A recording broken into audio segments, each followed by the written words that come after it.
Bonjour à tous, on se retrouve enfin, ça me fait très plaisir de vous retrouver. Regardez, le bateau est en parfait état, tout bien préparé pour sortir aujourd'hui. Enfin, vous voyez, il fait un grand bleu. Enfin, on a du beau temps après 3 semaines coincés dans le bateau avec les caprices de Éole qui nous empêchait de sortir avec des vents établis à 30 nœuds, des rafales à plus de 55 nœuds, enfin voilà quoi, accroché au port avec le bateau qui bouge comme dans une machine à laver et la pluie battante, etc. Et enfin voilà, enfin les beaux jours reviennent, donc j'ai tout bien préparé le bateau, on va enfin ressortir. Et puis je vais prendre un petit peu le temps de vous expliquer ce que j'ai fait du coup pendant ces 3 semaines parce que j'ai pas perdu de temps. Donc aujourd'hui on profite du beau temps pour sortir, mais dans une semaine on va sortir le Saori de l'eau, on va sortir le bateau de l'eau pour le poser sur berre, sur cale, à terre, au sec, en hauteur, pour pouvoir travailler dessus. Parce qu'on va effectuer des travaux d'entretien qui se font régulièrement. Donc j'ai vu déjà avec un chantier naval pour justement une fois que le bateau sera à terre, on va effectuer tous les changements de vannes et de passe-coque. Donc une fois de plus, c'est quelque chose que j'ai eu beaucoup de mal à trouver sur internet pour me renseigner personnellement. Donc du coup, autant profiter de cette expérience-là, de ma petite expérience, pour justement vous montrer tout ça. Je vais en profiter pour prendre quelques vidéos si je peux, avec les travaux en cours et tout. Donc c'est quelque chose qui se fait environ tous les 10 ans. Voilà. Moi j'ai opté pour la solution de l'échanger pendant que ça fonctionnait bien. Je pars du principe que vaut mieux l'échanger avant que ça merde que pendant que ça merde, parce que c'est forcément plus simple à démonter, plus simple à remettre, etc. Et j'ai pas envie de faire du bricolage, si vous voulez, parce que le bateau est en bon état. Et donc du coup voilà. Donc passe-coque et vanne à changer. En plus de ça, on va retendre un peu le gréement dormant, etc. On va lui faire une petite jeunesse pour la suite, quoi, tout simplement. En plus de ça, un deuxième jour, on va avoir un motoriste qui va passer. Donc là, c'est un boulot un petit peu plus technique. Où on va justement faire de l'entretien du moteur. Donc changer le presse-étoupe, changer la bague hydrolube, réaligner l'axe du moteur. Pour pas que ça touche le tube des tambours, pour que ça soit bien parfaitement dans l'axe, que ce soit au point mort ou avec des gaz. Voilà, on va aussi installer des anodes d'hélice. Alors qu'est-ce que c'est les anodes? C'est tout simplement, vu que j'ai une hélice en bronze et que le bateau est en métal, pour le reste, pour ce qui est de l'arbre d'hélice, ça crée, si vous voulez, de l'électrolyse. C'est-à-dire qu'à force de tourner, ça crée... ça bouffe le métal à cause justement de l'électrolyse, du système d'électrolyse.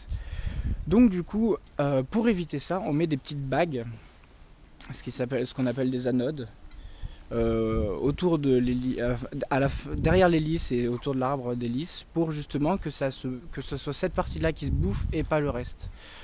Donc ça, c'est quelque chose qu'on doit changer régulièrement aussi, justement pour pas abîmer le bateau en lui-même, mais justement pour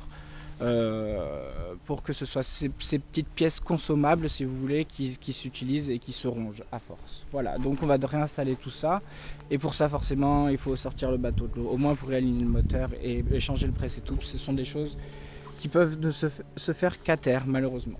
Voilà.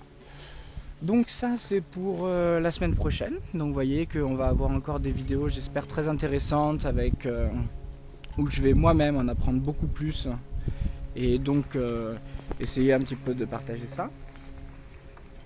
Et puis dans un futur un peu plus lointain, voilà, tous ces projets là, c'est justement pour avoir un bateau le plus performant possible et le plus sécure possible, avec vraiment rien qui me tracasse, si vous voulez, ce qui permet de justement être plus libre et de pouvoir partir un petit peu plus loin. Donc ça c'est pour la suite des événements. On va changer de port, on va se déplacer, ce qui va nous faire déjà une grande traversée ensemble. Et en plus de ça, je prévois un petit peu un rêve que j'ai prévu depuis longtemps. On va ensemble passer 3 jours en mer. On a tout un périple à faire. Donc on va faire ensemble de la carto, on va faire ensemble de la préparation de grosses navigations avec cette fois des vrais avitaillements, etc. On va préparer ensemble justement où c'est qu'on va mouiller, donc prévoir ensemble tout ce qui est coffre, etc. Prise de coffre et tout.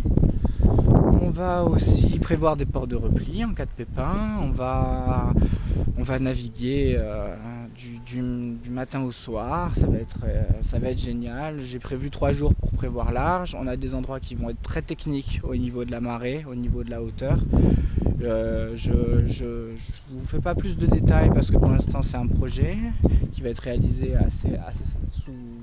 dans pas longtemps si vous voulez. Mais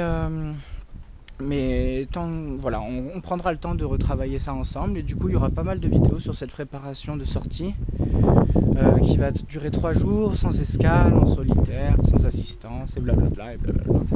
Et donc je pense que ça va être très, très sympa de faire ça ensemble et de partager ça une fois de plus avec toutes les aventures que ça peut être de rester 3 jours en mer sans mettre pied à terre. Donc voilà, ça va être vraiment génial, j'ai hâte de faire ça.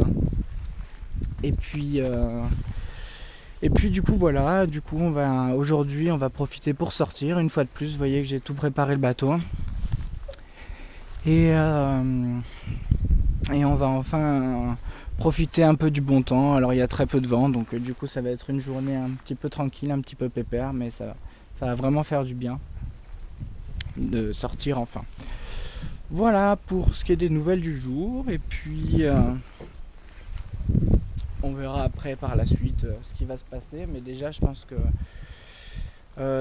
tout ce qui est travaux ça va être déjà compliqué pour moi. Et puis intéressant pour vous je pense.